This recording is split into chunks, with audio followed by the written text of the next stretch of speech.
Bundoran is brimming with pride at the exploits of the one and only Conor Maguire, who tamed Mullaghmore monster 60-foot wave yesterday, among others if you hadn't heard about it.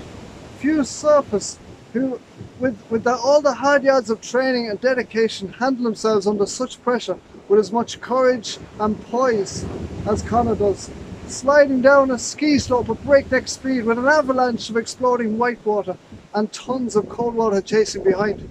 All the stunning photographs that flooded social media yesterday and today highlight the same sentiments that of being dwarfed by creation. The breathtaking power of Mully. The Mully wave has to be seen to be believed. The volume of water detonating over the reef close to the shore is simply staggering. The extravagant movement of water is extreme, to say the least, and days like these are reminders of how insignificant mankind truly is.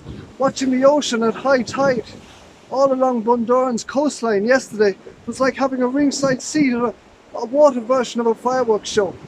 The boat quay was being washed down with cascading waves crashing over the wall of the pier. Anyone walking along Rogie Walk the wrong way would have been splattered unexpectedly with sea spray.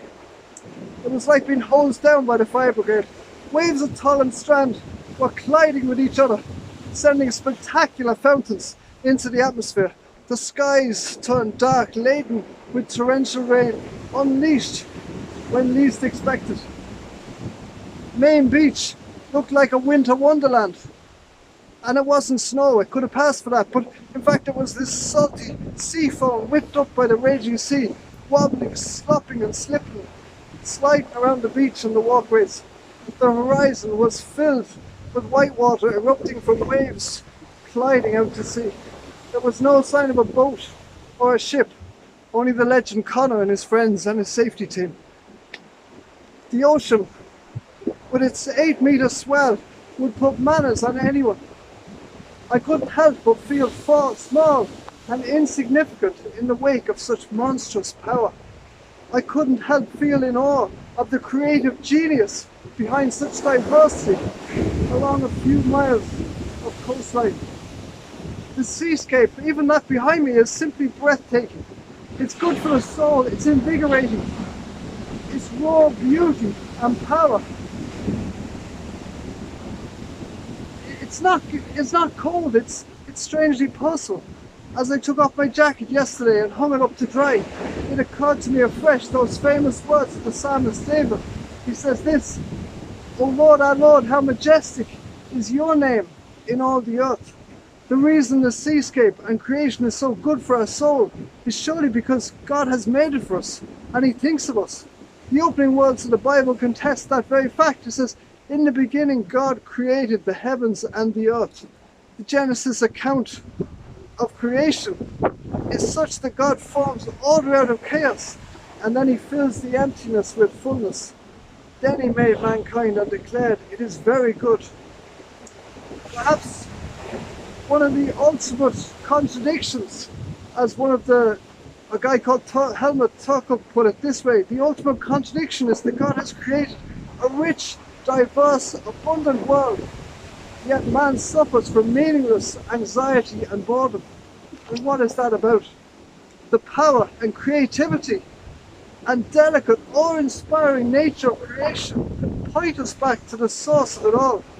I appreciate that for some that's a step too far, but to believe that nothing has been made without God. But I would ask you to consider, if such raw power and amazing beauty was a result of a cosmic accident, how come it makes us feel so alive?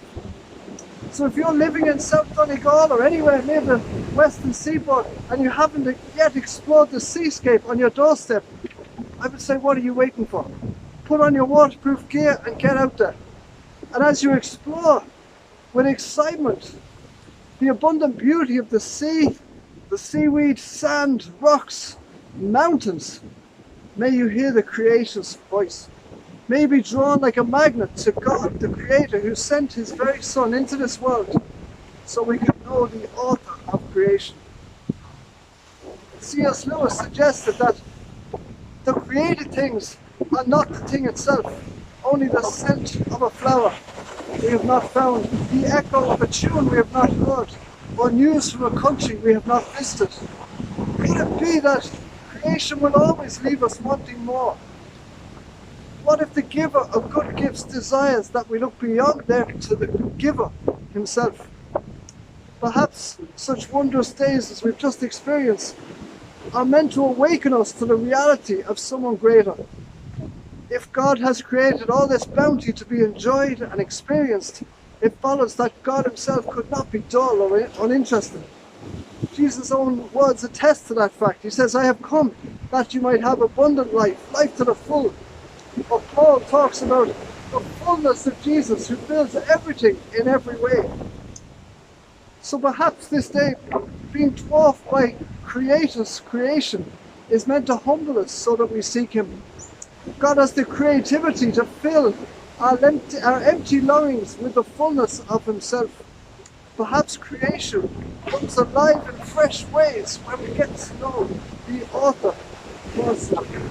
I'm your host, Matt Tuttleby, and a stormy Bundoran from Bundoran Bible Reflections. God bless you.